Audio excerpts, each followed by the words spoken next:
सीधा आपको लखनऊ लिए चलते, जहां पर सीएम योगी आदित्यनाथ खास कार्यक्रम में लोगों को संबोधित कर रहे हैं। तो उनकी डिमांड भी आधी हो गई। यानी इस क्राइसिस में भी और महामारी की इस क्राइसिस में भी वे पॉलिटिकल ब्लैकमेलिंग पर उतर आए थे। लेकिन जब टेक्नोलॉजी का उपयोग करते हुए उन लोगों से कहा गया कि नहीं, आप इसका पालन करिए, हम पर्याप्त ऑक्सीजन उपलब्ध करवाएंगे, भारतीय वायुसेना के विमान उपलब्ध कराए गए, भारतीय रेल के माध्यम से ऑक्सीजन के टैंकर आने लग गए, विभिन्न उद्योग जगत ने मुक्त हस्त से इसमें सहयोग किया। जो रिजल्ट सामने आए, हमने बहुत शीघ्र उसको नियंत्रण भी उसको प्राप्त किया और हम आभारी हैं प्रधानमंत्री मोदी जी के। उत्तर प्रदेश को पीएम केयर से 127 ऑक्सीजन प्लांट उपलब्ध हुए, उसमें से 124 हम लोग प्रदेश के अंदर विभिन्न मेडिकल कॉलेज और हॉस्पिटल्स में अब तक लगा चुके हैं। कुल 549 यानी लगभग 549 ऑक्सीजन प्लांट हमारे प्रदेश के अंदर लगने हैं, जिनमें लगभग हम लोग 497 ऑक्सीजन प्लांट अब तक स्थापित कर चुके हैं। और ये ऑक्सीजन में भी आत्मनिर्भरता की दिशा में हम लोगों ने कदम बढ़ाया। फर्स्ट वेव में हम लोगों ने उद्योग धंधों को पूरी तरह लॉकडाउन के कारण पहले चरण में बंद किया था 2 महीनों के लिए, लेकिन लगा कि नहीं, जीवन और जीविका दोनों को बचाना है। प्रधानमंत्री जी ने मंत्र दिया कि जीवन और जीविका दोनों को बचाना है। सेकेंड वेव में हमने कहा कोई उद्योग बंद नहीं होगा, कोई कार्यालय बंद नहीं होगा, हर एक जगह कोविड हेल्प डेस्क बने, कोविड केयर सेंटर भी बने, जहां 5-10 से कम कर्मचारी हैं वहां कोविड हेल्प डेस्क बनाए, इंफ्रारेड थर्मामीटर रखें, पल्स ऑक्सीमीटर रखें, आवश्यकता पड़ने पर ऑक्सीजन कंसंट्रेटर भी रखें। जहां पे 10 से अधिक कर्मी काम कर रहे हैं उनके लिए कहा गया कि वह कर्मचारी और श्रमिकों की संख्या के अनुपात में बेड्स भी रखेंगे। अगर उनके पास 25 तक कर्मचारी हैं या श्रमिक हैं तो वह कम से कम 2 बेड का कोविड केयर सेंटर वहां स्थापित करें, ऑक्सीजन कंसंट्रेटर भी रखें, हेल्प डेस्क भी बनाएं। वहां पे उनके पास इंफ्रारेड थर्मामीटर होना चाहिए, पल्स ऑक्सीमीटर होना चाहिए, इन मास्क होने चाहिए। आपके पास ठीक है तो बताइए, नहीं तो हम राज्य सरकार से उपलब्ध कराते हैं, सीएसआर से उपलब्ध कराते हैं। और हर एक विभाग ने, औद्योगिक विकास विभाग उसको देख रहा था, एमएसएमई अपने विभाग को देख रहा था, जो बाहर से आने वाले श्रमिक हैं या प्रदेश के अंदर भी जिसको अपने स्वयं के कारोबार को आगे बढ़ाना है। पीपी किट की क्राइसिस हुई, एमएसएमई विभाग ने पीपी किट बनाना प्रारंभ किया, क्वालिटी की जांच करने के लिए यहां पे कमेटी गठित कर दी गई। ये सभी चीज एक साथ होते गए, लेकिन प्रेरणा थी प्रधानमंत्री मोदी जी की। इंटरेक्शन जिस रूप में प्रधानमंत्री जी ने किया, जिस रूप में मार्गदर्शन किया, एक एक चीज के बारे में व्यापक अध्ययन के बाद नीति आयोग से डॉक्टर विनोद पाल जी ने, स्वास्थ्य मंत्रालय भारत सरकार की ओर से जिस प्रकार की गाइडेंस होती थी, यूपी ने उसको अक्षरशः पालन करते हुए उसको आगे बढ़ाया और इसके कारण उत्तर प्रदेश अपना एक नया मॉडल खड़ा करने में सफल हुआ कि सबसे बड़ी आबादी का राज्य कोविड प्रबंधन का बेहतरीन चुनौतियों यानी तमाम चुनौतियों के बावजूद बेहतरीन मॉडल दे सकता है। और यह उत्तर प्रदेश ने करके दिखाया, इसलिए क्योंकि हम लोगों ने यहां पर उसको लागू किया जो प्रधानमंत्री मोदी जी का संकल्प था, जिसको वो चाहते थे, जिस तर्ज पर चाहते थे, हम लोगों ने इसी तर्ज पर इसको आगे बढ़ाने का कार्य किया और आज उसका परिणाम हमारे सामने है। मैं आज सुबह की बैठक में देख रहा था, कुल प्रदेश के अंदर आज 13 कोविड पॉजिटिव केस आए हैं, 75 जनपद हैं। हमारे लगभग 40 जनपद ऐसे हैं जहां कोविड का एक भी पॉजिटिव केस नहीं है, यानी कोई एक्टिव केस नहीं है। आज 38 जनपद ऐसे हैं जिनमें एक भी कोविड पॉजिटिव का केस नहीं आया, लेकिन जो ये 13 केस आए हैं पॉजिटिव, मैं आज सुबह उन्हीं को देख रहा था। कहां से आए हैं तो पता लगा कोई महाराष्ट्र से आया है, कोई केरल से आया है, कोई कोलकाता से आया है, वहीं से आए हैं। और उनको हमारी जो टीम काम कर रही है, अभी भी लगातार 72,000 निगरानी समितियां हम लोगों ने गठित की। ग्रामीण क्षेत्र में हर ग्राम पंचायत में 69,000 ग्राम पंचायतें हैं।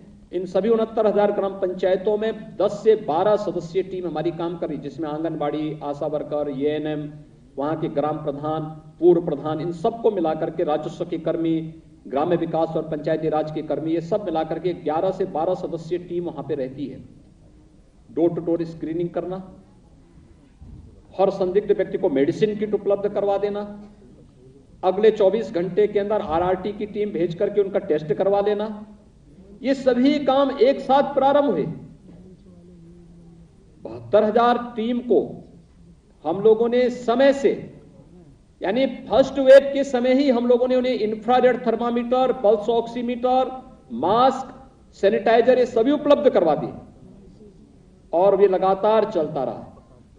सेकेंड वेव के बाद जब डॉक्टर मणिंदर अग्रवाल का ही पहले एक बार आया कि थर्ड वेव तो आकर के रहेगी, हम लोगों के लिए चिंता का विषय बना। नीति आयोग ने भी कहा कि थर्ड वेव आएगी, सभी लोग चौकन्ना रहिए। और थर्ड वेव की चपेट में मुझे लगता है डॉक्टर विनोद पॉल जी का ही आया कि थर्ड वेव की चपेट में संभवतः बच्चे ज्यादा आ सकते हैं चपेट में, क्योंकि जो ट्रेंड अब तक देखने को मिला है, पहले में बुजुर्ग, सेकंड में युवा, थर्ड में बच्चे। तो इसको देखते हुए हमारी टीम ने विचार किया, हमने यहां पे एक एक्सपर्ट कमेटी गठित की और हम लोगों ने जून में ही बच्चों की भी, यानी 1 से लेकर के 5, यानी 0 से 1, 1 से 5, 5 से 12, 12 से 18, इस एज ग्रुप को भी 4 वर्गों में विभाजित करके उनकी मेडिसिन किट भी हम लोगों ने गांव-गांव तक और हर मोहल्ले तक पहुंचाने का काम अपनी निगरानी समिति के माध्यम से किया। और मेडिसिन किट आज भी हम दे रहे हैं, आज भी वो कार्य चल रहा है। स्वच्छता, सैनिटाइजेशन, फॉगिंग, शुद्ध पेयजल की आपूर्ति के साथ साथ एक एक जगह की स्क्रीनिंग करना, एक एक जगह कार्य करना। हमने सभी उद्योग चलाए, हमने खेती बाड़ी का काम हमारा निरंतर चलता रहा, प्रोक्यूरमेंट का काम भी चला, एक भी गतिविधि को हमने रोकने नहीं दिया, लेकिन सतर्कता पूरी बरती, हर स्तर पर सतर्कता बरतने का भी काम किया। और आज जो कोविड के मामले आ भी रहे हैं, वे कोविड के मामले वे आ रहे हैं जो बाहर से आ रहे हैं। बाहर से आने वाली, कोई ट्रेन से आ रहा है, कोई प्लेन से आ रहा है, उनको तत्काल वहीं पे कैच करके उनकी जांच कराई जाती है। और लेकिन हमें अभी भी सतर्क तो रहना पड़ेगा। तो डॉक्टर विनोद पॉल जी ने कहा कि पता नहीं कब ये आ सकता है और सतर्कता आवश्यक है, क्योंकि पर्व और त्योहार में लोग फिर अपने गांव घरों की तरफ आएंगे, उस समय सतर्कता बहुत आवश्यक है। और मैं आभारी हूं प्रधानमंत्री मोदी जी का कि हम लोगों ने वैक्सीनेशन के लक्ष्य को भी प्राप्त करने के लिए जो कदम उठाए। उत्तर प्रदेश अब तक 8 करोड़ से अधिक तो टेस्ट कर चुका है और उत्तर प्रदेश में अब तक 11.5 करोड़ से अधिक लोगों को हम वैक्सीन दे चुके हैं, वैक्सीन की डोज दे चुके हैं। वैक्सीनेशन का लक्ष्य हमारे पास भी है। हम केवल, मैंने टीम को कहा, मैंने कभी स्वास्थ्य विभाग, इन्होंने कहा साहब 5 लाख टेस्ट हम प्रतिदिन कर सकते हैं। मैंने कहा यूपी जैसे स्टेट के लिए 5 लाख बहुत कम है, इसको बढ़ाइए। इन्होंने 10 लाख तक पहुंचा है, मैंने कहा 10 लाख से भी काम नहीं चलेगा। लोग 15 तक पहुंचे, मैंने कहा 15 से काम नहीं चलेगा। मुझे याद है उस दिन मध्य प्रदेश 20 लाख किया तो मैंने इनसे कहा, मैंने कहा आप लोग 30 लाख पहुंचे, और ये 30 लाख पहुंचे तो मैंने कहा इसको 40 लाख तक पहुंचा ही दीजिए आप। और मुझे याद प्रसन्नता है कि एक दिन 39 लाख टेस्ट भी यूपी ने किया है। हमारे पास क्षमता है, हम प्रतिदिन 40 लाख टेस्ट, 40 लाख लोगों को वैक्सीन देने का उतना अच्छा इंफ्रास्ट्रक्चर हमने विकसित किया है। वैक्सीनेशन सेंटर पे कोई भी जाता है, मुझे, मैं हर तबके के व्यक्ति से मिलता हूं, मिला भी हूं, हर व्यक्ति कहता साहब हम लोग जहां गए, किसी भी प्राइवेट हॉस्पिटल से अच्छी व्यवस्था हमें सरकारी व्यवस्था में देखने को मिली। आते हैं वहां पे, पहले उनको वहां पर रिसीव करने के लिए लोग रहते हैं, उनको बिठाया जाता है एक वेटिंग एरिया में, जैसे उनका नंबर आता है उनको वैक्सीन देने के बाद फिर ऑब्जर्वेशन एरिया में बैठते हैं आराम से। किसी को अखबार पढ़ना है, किसी को कोई आवश्यकता, वहां बैठ करके आधा घंटा वेट करके फिर वे लोग अपने घर की तरफ जाते हैं। और बहुत अच्छे ढंग से ये कार्यक्रम प्रदेश के अंदर चल रहा है, लेकिन हमें अभी भी सतर्कता तो बरतनी पड़ेगी। तो प्रधानमंत्री जी बार बार कहते हैं 2 गज की दूरी और मास्क जरूरी है। पर्व और त्योहार आ रहे हैं, अतिरिक्त सतर्कता बरतने की आवश्यकता है। बाहर से अतिथि आएंगे, लोग अपने गांव और घरों के लिए आएंगे, उसमें अतिरिक्त सतर्कता की आवश्यकता हम सबको पड़ेगी और मुझे लगता है कि हर एक तबके के व्यक्ति को इसके बारे में बहुत ही सावधान होना होगा।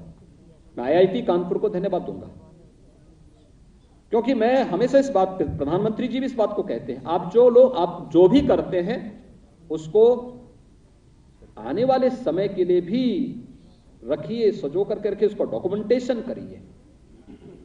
और मैं इस टीम से कहता था कि आप अपनी उसको डॉक्यूमेंट तैयार करिए। इसका कैसे हो सकता है? मुझे याद है फर्स्ट वेव के समय जॉर्ज हॉकिंस विश्वविद्यालय ने हमारे इस पूरे प्रवासी कामगार और श्रमिकों के मॉडल को अध्ययन किया था, और सेकेंड वेव में आईआईटी कानपुर इसके लिए तैयार हुआ। आईआईटी कानपुर ने इस दिशा में एक बेहतरीन प्रयास किया है। मैं आईआईटी कानपुर के निदेशक और उनके साथ यहाँ पर इस पूरे कार्यक्रम के दौरान, क्योंकि जब कोविड की सेकेंड वेव थी तो प्रोफेसर मनिंदर अग्रवाल जी के द्वारा जो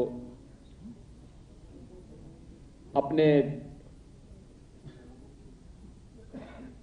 द्वारा जो आंकलन किए जाते थे, जो बातें कही जाती थी, वह कभी अनुकूल होती थी, कभी प्रतिकूल दिखती थी, कभी हम लोगों को सुकून देती थी और कभी हम लोगों के मन में एक भय भी पैदा करता था क्या होगा। लेकिन फिर भी हम लोग सतर्क होकर लड़ते थे कि नहीं, हमें लड़ना है इस कार्यक्रम के साथ, हमें इसको आगे बढ़ाना है। और उन्होंने और उनकी पूरी टीम ने, आईआईटी कानपुर ने और उनके साथ जुड़े हैं बीएचयू से, प्रयागराज से, लखनऊ से, एक अच्छी टीम उनके साथ इस पूरे अध्ययन के साथ जुड़ी है। मुझे लगता है कि आने वाले समय के लिए ये मॉडल वर्तमान समय के लिए कोविड प्रबंधन से जुड़े हुए देश के अन्य राज्यों के लिए तो महत्वपूर्ण होगा ही। और मैं चाहूंगा कि तो सीएम योगी आदित्यनाथ को आप सुन रहे थे, खास कार्यक्रम था, वहां पर शिरकत किया सीएम योगी आदित्यनाथ ने। सरकार ने क्या कुछ किया है योजना के तहत, वो तमाम उपलब्धियों को बता रहे थे। और ऐसे में अंत्योदय राशन कार्ड धारकों को आयुष्मान कार्ड वितरित किया और साथ ही साथ कोरोना प्रबंधन में जो कुछ काम किया गया है तमाम कोरोना वॉरियर्स की तरफ से, उस पुस्तक को भी विमोचन किया गया है। और उस पुस्तक में सारी चीजें प्रकाशित की गई, किस तरीके से सरकार ने, प्रशासन ने काम किया कोरोना के टाइम में। और ऐसे में तमाम उन चीजों पर भी फोकस किया जो सरकार कर रही है और आगे करेगी।